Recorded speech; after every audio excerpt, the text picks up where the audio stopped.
እንግዲህ የተወደዳችሁ ተማሪዎች ዛሬ ሁለተኛ ቪዲዮ ነው እንደዚህ አይነት ቪዲዮ መስራላችሁ ስለዚህ ዛሬ ቀ ኪው ማለት ቀን ነው የምትወክልልን ቀ በ ተ ቸ ነ ኘ አ ከ ሀ እስከሚሉት እንመለከታለን ማለት ነው እዚህ ላይ የጻፍኩላችሁ ዋና ፊደሎች ናቸው ሳድስ ፊደሎች ናቸው ማለት ነው ከዚህ ላይ ደግሞ አናባቢዎቻቸው አሉ ማለት ነው ስለዚህ በዚህ መሰረት ነው የምትረዱት ለምሳሌ ኪው እዚህ ላይ አሁን ቀን ጽፍላችሁ ምን ማለት ነው ቀ እዚህ ላይ አሁን ቀን ጽፍ ምን ማለት ነው ኪው ኢ ናት በእንግሊዘኛ መጻፍ ከፈለጋችሁ ኪው እና ኢ ቀ ይሆናል ማለት ነው አሁን እዚህ ላይ ቁ ላል ቁ ያው ቁ ሳረግ ምን ማለት ነው ኪው እና ዩ ቁ ማለት ነው በእንግሊዘኛው ማለት ነው ከዚህ ጋር አሁን ቂ ይላል ቂ ከዛ ኪው እና አይ ቂ ይሆናል ከዛ አሁንም ቃ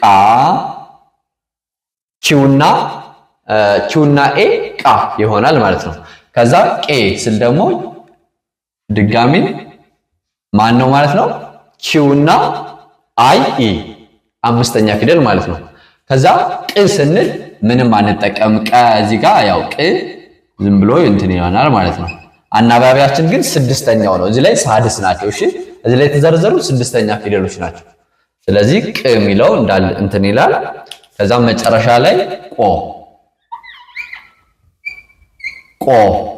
ማለት ማን ነው ቺውና ኦ ባንድ ላይ ቆ ብለን እናነባዋለን ማለት ነው ስለዚህ ብዙዎቻችሁ እንዴት ነው በሳምንትና በሁለት ሳምንት እንዴት ነው ትችላለህ የምትለው ብላችሁኛል ይሄ በጣም ቀላል ነው በደንብ ካስተዋላችሁ በጣም ቀላል ነው ለምን ይሄ ስድስተኛ ፊደሎችን ትይዛላችሁ ለምሳሌ ለሃ ኤች መሆኑን ለለ ኤል መሆኑን ለመ ኤም መሆኑን ለሰ ኤስ መሆኑን እንደዚህ ካወቃችሁ እነዚህኞቹማ በጣም ቀላል ናቸው እኮ በቃ እንደ አናባቢ ነው እንቆጥራቸው እንደ ለምሳሌ አሁን አማርኛ ይቺ ከዚህ የምትለየው ቅጥያ ስለተጨመረባት ነው አይደለ እቺም እንደዚህ በቅጥያ ነው የሚለያዩት ስለዚህ ከ1 እስከ 7 ምን ተጠቀማቸው የእንግሊዘኛ ወክሎች እነዚህ ናቸው በቃ ተመሳሳይ ነው ስለዚህ ካስተዋላችሁ በጣም ቀላል ነው እሺ ስለዚህ አሁን በዚህ መሰረት እንቀጥላለን ለምሳሌ ይሄኛው ማን ነው በ ነው ብ ነው ስድስተኛው ስለዚህ በላል በበምል ጊዜ ቢና ኢ በ ይሆንልኛል ቡ ቢና ዩ ቡ ይሆንልኛል ማለት ነው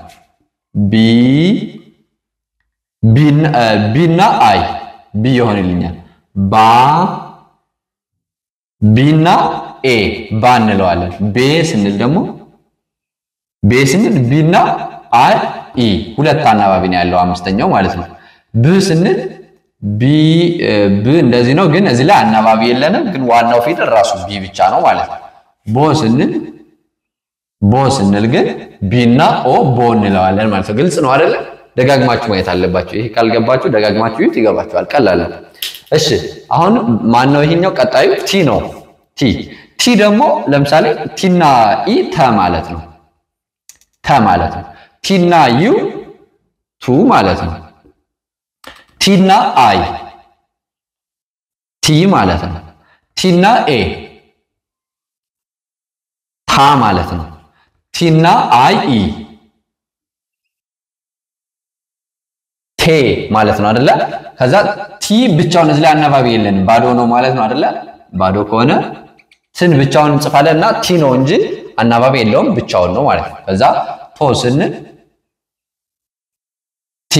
ቲና ኦ ቶ የሚባል ይፈጥርልናል ማለት ነው አይ ቲንክ አሁን ግልጽ ነው ስለዚህ ለነገሩ እዚህ ላይ ቃላቶችን መሰረታለን መጨረሻ ላይ እዚህ ላይ ከዚህ ውስጥ ያወጣን ቃላቶችን መሰረታለን የበለጠ ግልጽ ይሆንላችኋል ስለዚህ እየጻፋችሁ ነው በነገራችን ላይ እየጻፋችሁ ካልሆነ ትምህርት የሚባል ነገር የለም ሳትጽፉ ማለት ነው እየጻፋችሁ ስትከታተሉ ነው የበለጠ የሚገባችሁና እየጻፋችሁ መሆን አለበት ኦኬ አሁን ደግሞ ማንን ነው ምንጽፍ ቸ ይሆናል ማለት ነው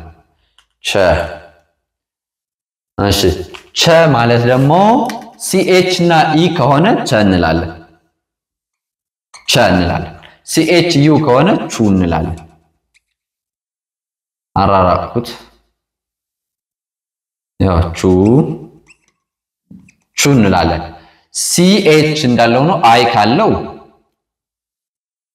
ቺ እንላለን ሲኤች እንዳለው ነው ኤ ካለው ቻ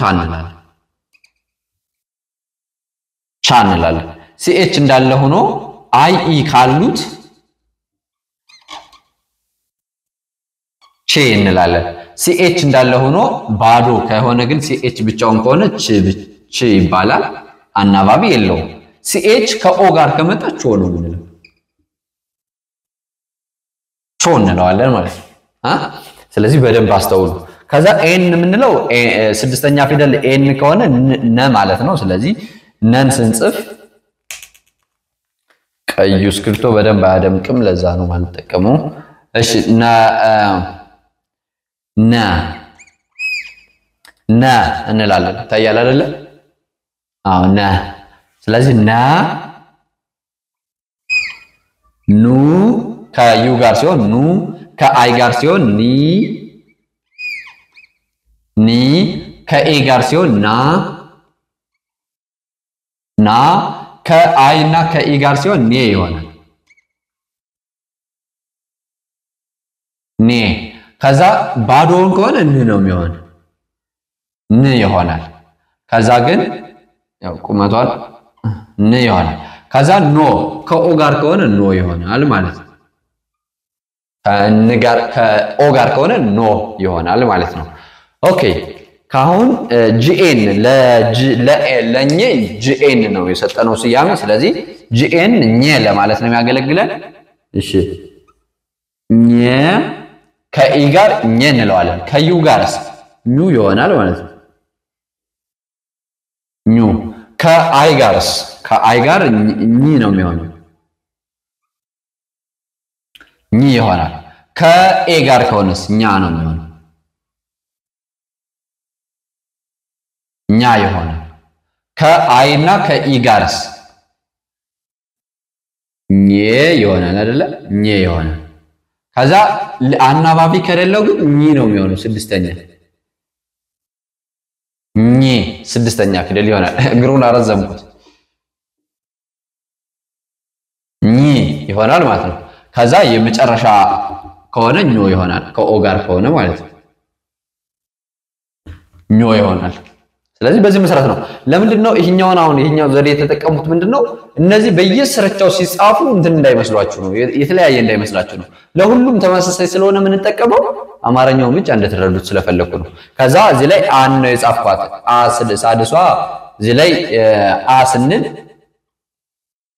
ኢነችና እዚህ ላይ ምንድነው ለአ ማለት ነው ስፔሲፊካሊ ኤ ነው የምንጠቀምሽ እቺን እዚህ ላይ ላስቀምጥላችሁ ለአ ኤን እንጠቀማለን ለኡ ዩን ነው የምንጠቀም ለኢ አይን ነው የምንጠቀም እንዴት ነው በአማርኛ በእንግሊዘኛ ጻፍኩት ከላይ ስላለ እቺ ኡ ሁለተኛዋ ከዛ ሶስተኛዋ ኢ ሶስተኛዋ አራተኛዋ ኤ አምስተኛዋ ስንል ማንን እንጠቀማለን ኢን ነው የምንጠቀም እነዚህ ላይ ያው እንደዚህ እዚህ በቅንፍ አስቀምጥኩላችሁ ለስድስተኛዋ ለኢ የአቤቶች ለአማርኛ ራሱ እንዳናባቢ ስለሆነ የምናያቸው ለኢን እዚህ ላይ አንጠቀመውም ለሌሎች ሲሆኑ ማለት ነው ለእግር ኢን ነው የምንጠቀመው ከዛ ኦ በሚሆን ጊዜ ምን እንላለን ኦ እንላለን ማለት ነው ቀጣይ ፊደላችን ማን ነው ከ ነው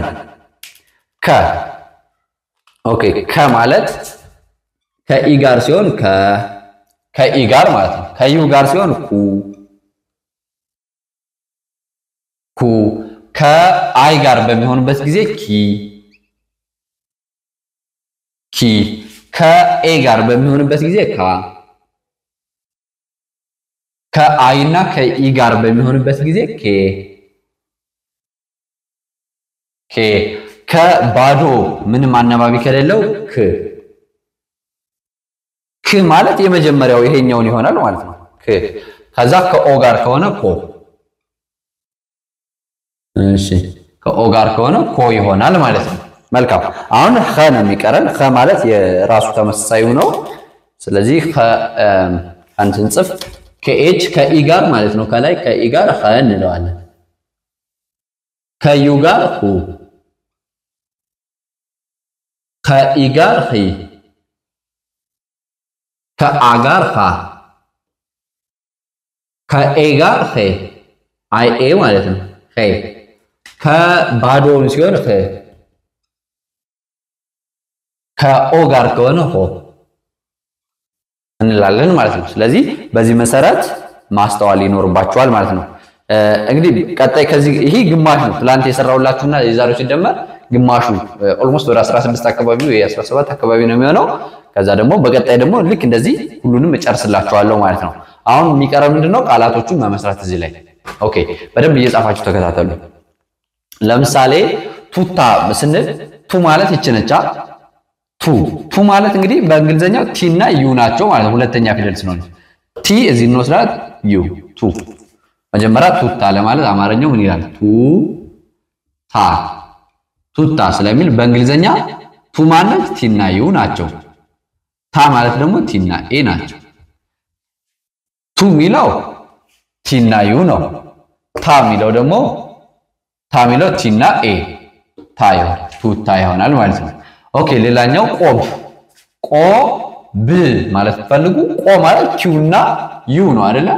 ስለዚህ መጀመሪያ ቆብ ብዬ ልጻፍ ቆብ ይላላ ቆ ኪው ኦ ነው ኪው ኦ ብ ስንል ደግሞ ቢ ነው ቢ አናባቢ የለውም ዋናው ፊደላችን ግን ቢ ነው። ስለዚህ ቢን ብቻውን እንጽፋለሁ ማለት ነው። ቆብ ሆነልኝ ማለት ነው። እሺ ሌላኛው በቃ ማለት ብፈልግ እዚህ ላይ ልጻፍ መጀመሪያ በቃ ካልኩኝ በማለት ማንን ይጠቀማል? ቢ እና ኢ ነው ከዛ ቃ ደግሞ ኪው እና ኤ ነው። ስለዚህ በስል ቢ እና ኢ ቃ ስል ኪው እና ኤ በቃ ላለው ማለት ነው። እሺ ከዛ ደግሞ አሁን እዚህ ጋር